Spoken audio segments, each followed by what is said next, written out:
உதகையின் பனியின் தாக்கம் அதிகரித்துள்ளதால் மக்கள் குப்பைகளை கொளுத்தி குளிர்காய்ந்து வருகின்றனர். நீர்நிலைகள் மற்றும் சதுப்பு நிலங்களில் காட்சியளிக்கும் அழகான பனிமூட்டம் சுற்றுலா பயணிகளின் கண்களுக்கு விருந்தாக அமைந்துள்ளது. கூடுதல் விவரங்களோடு இணைகிறார் செய்தியாளர் அனீஷ். வணக்கம் அனீஷ், விவரங்கள். வணக்கம்.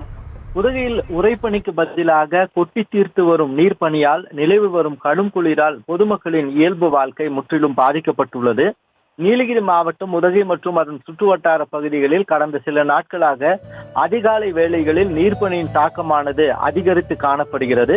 கடந்த வாரம் குறைந்தது 6 செல்சியஸ் டிகிரிக்கு குறைவான காலநிலை பதிவாகி இருந்த நிலையில் உறைபனி தாக்கம் காணப்பட்டது. தொடர்ந்து தற்பொழுது இது மாறி மீண்டும்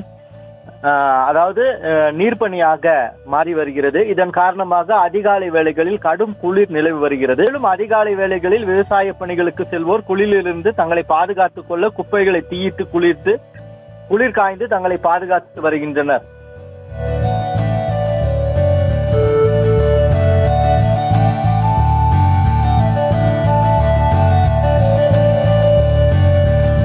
விவரங்களுக்கு நன்றி அனீஷ்.